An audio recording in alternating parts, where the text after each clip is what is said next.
ഒരിക്കൽ ഷോപ്പിങ്ങിന് പോകുന്ന കാർത്തിക് വഴിയിൽ ഒരാൾ കുടിച്ചു ബോധമില്ലാതെ ഭാര്യയെ തല്ലുന്നത് കാണുന്നു. പെട്ടെന്ന് ഒരു പെൺകുട്ടി അയാളുടെ കൈ തടുക്കുകയും നടു റോഡിലിട്ട് അയാളെ തല്ലി ചതയ്ക്കുകയും ചെയ്യാണ്. ഇത് കണ്ട് കാർത്തിക് ഇംപ്രസ്ഡ് ആവാണ്. അവൻ വീട്ടിലെത്തി ഈ വിവരം വിജയോട് ഷെയർ ചെയ്യാണ്.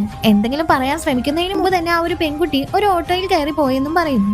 ആരാണ് എന്താണെന്ന് അറിയാതെ അവൻ ആ ഒരു പെൺകുട്ടിയെ ഇഷ്ടപ്പെട്ടു തുടങ്ങാണ്. ഒരിക്കൽ മദ്യമിച്ച് ബോധമില്ലാത്ത വിജയും കാർത്തിക്കും വീട് മാറി അപ്പാർട്ട്മെന്റ് പ്രസിഡന്റിന്റെ കഥകിൽ തട്ടാണ്. ഇതിന്റെ പേരിൽ അയാൾ അവരോട് ഉടൻ വീട് ഒഴിഞ്ഞു പോകാൻ ആവശ്യപ്പെടുന്നു. പിറ്റേന്ന് രാവിലെ താൻ പ്രസിഡന്റിനോട് മാപ്പ് പറയാമെന്ന് പറഞ്ഞുകൊണ്ട് വിജയ് അയാളുടെ അപ്പാർട്ട്മെന്റിലേക്ക് പോകാണ്.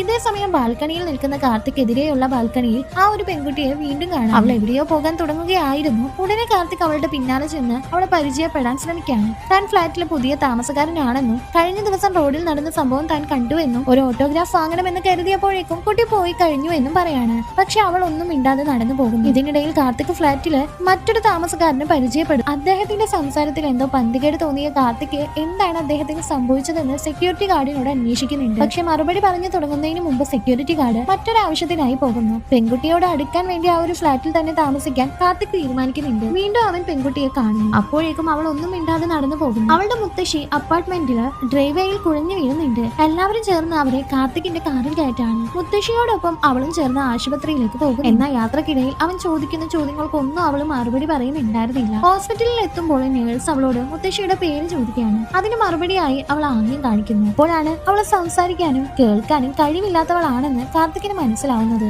ഇതിന്റെ ഫുൾ മൂവി എക്സ്പ്ലനേഷൻ കാണാൻ താഴെയുള്ള പ്ലേ ബട്ടൺ ഒന്ന് ക്ലിക്ക് ചെയ്താൽ മതി.